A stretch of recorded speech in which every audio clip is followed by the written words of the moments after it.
162 and 165.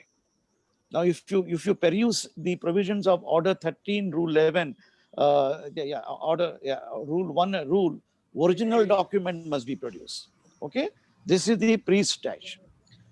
Now, at the time, now this is similarly, you will find it here under the CRPC, Criminal Procedure Code. The court has power, the criminal code under section 294, similar power is there, where the parties are required to file documents and asked to admit or deny with regard to the genuine document. Now, when these documents, considering these documents, pleadings and the interrogatories, the court will frame the issues. Now, if a party insists that here there may be 10 issues, suppose you have filed a suit for partition, suit for declaration, suit for immovable property, or maybe anything, various relief under the specific relief act. So there are disputed questions of fact as well as law. So one of the issue maybe before the court is, number one, that the present suit is hit by the doctrine of res judicata under section 11 CPC. Now this is the issue of law. Okay, res judicata under section 11 is an issue of law. That means if the honorable court has already decided the issue pertaining to the party's right title interest in the previously filed suit, where issues were framed, parties were directed to lead evidence, examination, chief cross-examination, re-examination has taken place, and the court has ultimately passed a decree.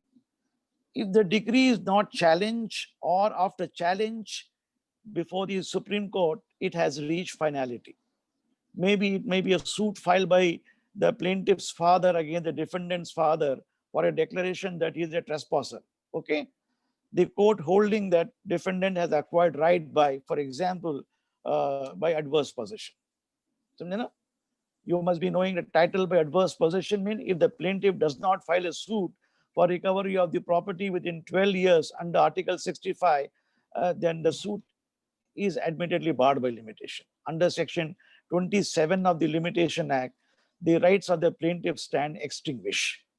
Okay, that is, if that issue has been decided previously by the court after 20 or 30 years of the death of the parties, the plaintiff's son once again files a suit against the defendant's son or grandson for a declaration that the property stands in the name of my grandfather or father. I have acquired this property by virtue of the provisions of the will in my favor. I have got the will probated. I am now become the absolute owner of the property, and the defendant has no right title interest. Okay, the defendant is neither the owner of the property nor the tenant. We are not accepting anything. He is staying free of charge. He should be evicted. So at this juncture, when the written statement, the defendant takes up the plea that there were former suit filed by the father of the plaintiff in which the issues were framed, and the court held that the defendant's father was protected by virtue of the doctrine called by perfected his title by adverse possession. That is valid. Adverse possession history, if you want to see, you have to see Article 65 of the Limitation Act. Okay, then you will see the commentary of the Limitation Act. आपको base of judgment मिल जाएंगे इसके अंदर. So the court will frame the issue instead of going into the titles of the case, merits of the case. बोलेंगे, this is a question of law. Now, please kindly turn back to your Order 14. Now, under Order 14, Rule 2 says that here 2 के अंदर, where the issue both of law and fact arise in the same suit, and the court is of the opinion that any part of the matter may be disposed of an issue of law only. Number 1, jurisdiction of the court. Number 2, bar of the suit created by any law for the time being in force. So Section 11 creates a bar for the present suit. Okay. Now the court will say that here, yes, the defendant has placed on record the decree of the court, the decree and the judgment passed by the earlier suit. So the present suit is not maintainable. The present issues are also same, and the present parties before here are same, mean they are representatives of the earlier parties. So the court will dispose it out. That is one issue. Now, if the court finds that, number one, on the point of jurisdiction, that the suit which has been filed in the Bombay High Court or City Civil Court is not maintainable. For example, your father has let out the property to the defendant and kept him as a paying guest in one portion of the room. In Kolaba area, maybe in the government law college, the defendant was studying at the time. He came as a student and occupied the premises. Okay, so he was a paying guest. Upon the expiration of the paying guest, you are required to file a suit. So you issue a legal notice to the defendant that the premises were given to you for a period of 3 years since you are prosecuting your studies in the Government Law College, Mumbai, for a period of 3 years under the agreement of a paying guest for a consideration XYZ. Now you have completed your studies, number one. Now also the agreement of paying guest has expired by efflux of time. It was executed in the year 2010. Now it is 2013. You are hereby called upon to vacate the premises. Your possession therefore has become illegal, unlawful. You are now a trespasser. Yeah. So he files a trespass suit in the Bombay High Court. The valuation is more than 1 crore. So in the written statement, the defendant will take up the plea that the present suit is not triable or maintainable in the Honorable High Court, Bombay, in as much as the relationship between the parties were that of licensor, licensee, falling within the ambit of Section 41 of the Presidency Small Cause Court Act. Only the Court of Small Causes Court has exclusive jurisdiction. Okay? If that is so, the court will frame an issue of jurisdiction. Does the defendant prove that this honorable court has no jurisdiction to entertain and try the present suit? Now, after the filing of the suit and framing this issue, after taking the pleadings and record, written statement, 10 years must have gone. After 10 years, the Bombay High Court framed the issue of jurisdiction and comes to the conclusion, yes, in view of the judgment of the Bombay High Court, the judgment you can take down, I'll give it to you. AIR 1980 Bombay, page number 123, that is Nagin's case. Nagin, N-A-G-I-N, Nagin's case. If any student can take out from the computer, can take it out. This is a judgment of the division bench of the Bombay High Court, Justice Lentin and Justice Deshmukh. They took up the view that if the agreement of leave and license are paying as expires, the relationship between the parties is that of license or licensee, because under the agreement of paying as the person has come with a permission. So he's not a trespasser. He is a permissive occupant. So under Section 52 of the Easement Act, it's a license created. So a license means a permission created. A person can only be dispossessed by following the procedure laid down under Section 41 of the Presidency Small Cause Court Act, and the Bombay High Court under clause 12 of the latest patent, or the City Civil Court does not have jurisdiction. So this judgment will be helpful to you. AIR 1980 Bombay, page number 123, Nagin's case. So when the court framed the issue and comes to the conclusion, Bombay High Court suit is devoid of jurisdiction, what the court will do? The court will direct the plaintiff. The plaint is hereby directed to be returned. Kya bolenge? That provision is Order 7, Rule 10. Please see that here. This was the question one of the students raised here. Now Order 10, Rule 10 says, return a plaint. So here the plaint stands return. It doesn't get rejected. Plaint stand return to the plaintiff for presentation to proper court, namely the Court of Small Causes Court. Then the procedure laid down is under Section 10A will follow. Then you have to take out the same plaint and go back to the Small Cause Court, Bombay, and try to lodge it immediately from the date of the order. And don't delay it. maybe next day, after 2 days or 3 days, not more than a week's time. Why? Because the limitation will run against you. But the defendant will take up the plea that this suit having been filed earlier suit in the Bombay High Court, the present suit is barred by limitation. That you will be, that issue may not help the defendant because the plaintiff whose plaint was written will be protected by Section 14 of the Limitation Act. Kindly see Section 14 of the Limitation Act, which clearly says that here, exclusion of time of proceeding bona fide in a court without jurisdiction. So you were conducting or prosecuting your case in the Bombay High Court in a bona fide belief as if the Bombay High Court had jurisdiction. So you went on a erroneous footing that the valuation of the premises is more than 2 crores in Churchgate area, Colaba area. So you filed the suit on the basis of territorial jurisdiction. That is the Act of Enforcement of Pecuniary Jurisdiction Act. But actually, it is not a question of territorial, it's a question of inherent jurisdiction. The inherent jurisdiction is with the Court of Small Causes Court.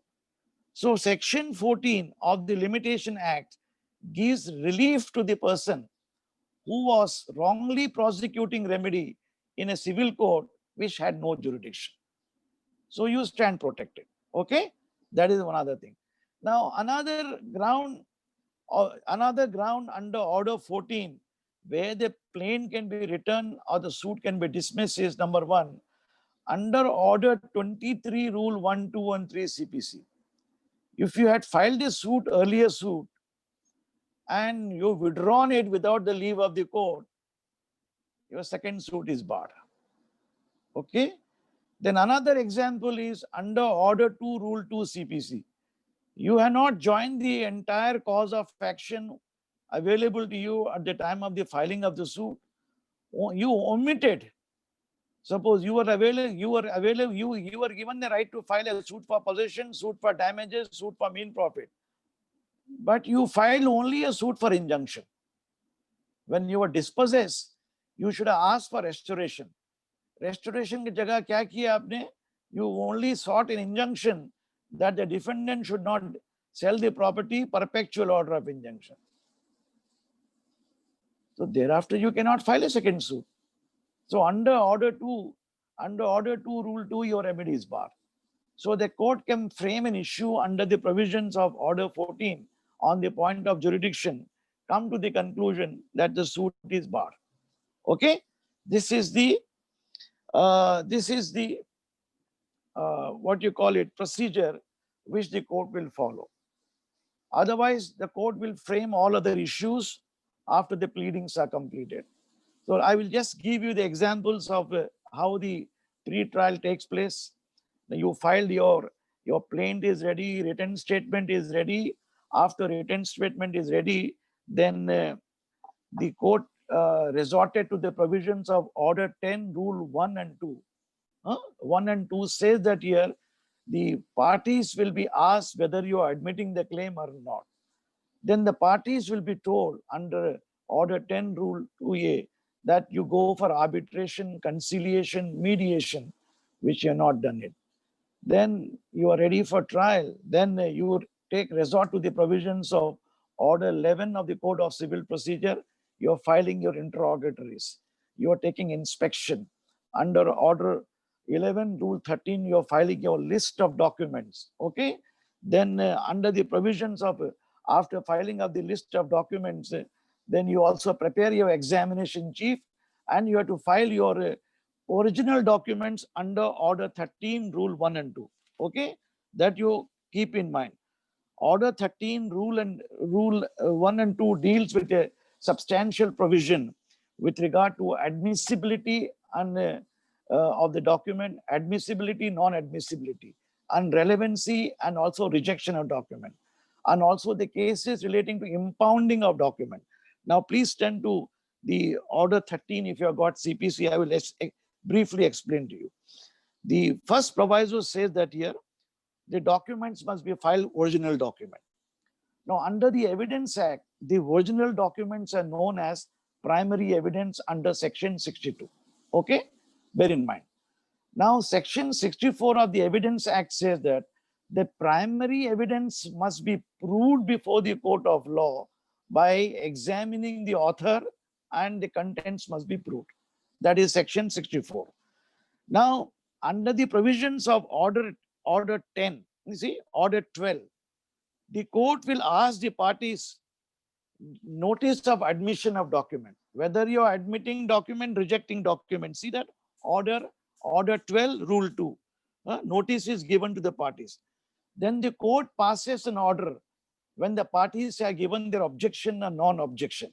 So along with the examination chief, that is normally filed, along with the examination chief, it is normally filed.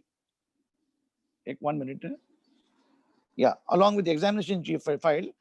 Then the court, when documents are tendered, can pass an order whether documents are admitted or refused. That order is normally passed under Order 12, Rule 2A and 3, Rule 3. Please see that here. Notice to be deemed to be admitted if denied, if documents are denied. Then 3A, power of the court to record admission. In the civil court, the civil court record admission of the parties pursuant to power under Order 12, Rule 3A, and under the provisions of the Evidence Act, that is called Section 136. Those who have got the Evidence Act, please, you may see that. The court passes an order whether the evidence is admissible or not. Admissibility of evidence is one thing, relevancy is different thing. Now, similarly, the provision in the CRPC, you know that here, once the FIR is lodged under 154, the investigation takes place under Section 156. Okay, 156 to 172 plus 209, investigation completed. After the completion of the evidence, the police officer files a charge sheet under the provisions of Section 173. Now, once the charge sheet is filed, the criminal court doesn't frame issues, they frame charges. Charges are framed under the provisions of Section 211 onwards. Please note that. But unlike the CPC, in the CRPC, the trials, there are 4 different trials take place. One is a trial before the Court of Sessions, starting from the provisions of Section 251 to 259, session before trial court. Then there is a trial before the magistrate of warrant cases on police report. Then there's a trial before the magistrate on a police report otherwise than a police report. Then there is a summary trial under Section 260 onwards. So there is a procedure here. Now here, the magistrate will ask questions to the witnesses under the provision of Section 294, whether you want to admit documents or not. Now, in the CPC, the provision for impounding document is an interesting provision. See that here. If the court comes to the conclusion that certain documents produced by the parties are admitted, certain documents are not admitted, the defendant will take up the plea that here, one particular document produced by the defendant or plaintiff is a bogus document. I am not admitting the document. I am not admitting the document, the signature is forged. Now, when the signature is forged, what is the procedure the civil judge will adopt? I'll tell you the procedure. Another second objection which will be raised is that here, that the agreement is not sufficiently stamped. Okay, in one case, the issue raised is that here, I dispute this document. It cannot be admitted because this document is forged. This is not my signature. Then another case is that the document number 2, there is an inadmissible because there is no sufficient stamp duty. Now you learned under the provision of the Indian Stamp, the Registration Act, if the document is not sufficiently stamped under Section 49, the document cannot be admitted. Now similarly, under the Stamp Act, under the Bombay, there is a Maharashtra Stamp Act we have got. under section 34, the documents can be impounded by the collector. What the court will do, send the documents to the collector. I am not admitting, the court will say that this document is disputed, not stamped correctly. So the document, the court will impound it. Impounding powers are given under the provisions of Order 13. Order 13, exact provision you will sign that here. Yes. Rejection document, impounding document. Yeah. So once the document is impounded, the matter will be sent to the collector. The collector will pass order of adjudication under section 31 of the Stamp Act. Then if you pay the stamp and fine, it is fine. 100 times penalty is there. The document can be brought back to the court, it can be admitted. But in case you do not pay the required penalty, then what does the collector do? He will impound it. There are powers under section 34, 35, 36, 37, 38 of the Stamp Act. So the document is stand rejected, number one. Number two, the illustration I gave it to you. If the defendant or plaintiff takes up the plea that the signature is a forged document which has been introduced for giving false evidence. If that is so, the court has two options. Number one, to find out whether the signature is forged under section 73 of the Indian Evidence Act, the court has power to examine the document and compare the document. He may ask the plaintiff and defendant come and sign it. He will check the wakalatnama, he will check the plaintiff, yes, signature, is it tallying or not? If it is not tallying, suspicious, the court may form an opinion, yes, the document looks suspicious, number one. Or under the Evidence Act, the court say that here, I would like to examine a handwriting expert. So under the provisions of the Evidence Act, there's a provision to examine a handwriting expert. So after arriving at conclusion, what does the court will do? Yes, forgery appears to have taken place. This document is sought to be entered in the evidence for giving false evidence. What is a false evidence? Then it's an offense under the Indian Penal Code. You are read under section 193 and 196 of the Indian Penal Code. It's a cognizable offense for giving evidence. Punishment is 7 years. You may go back to your Indian Penal Code days, first year. You must remember this. Any false evidence is given, it is a cognizable offense.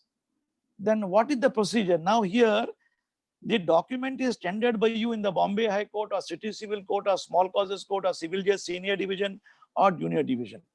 When a document is tendered before a civil court and perjury has been committed before a civil judge, can the civil judge take cognizance of the matter or refer the case to the magistrate? Now that procedure, you will kindly see that adopted in the CRPC. There are two sections.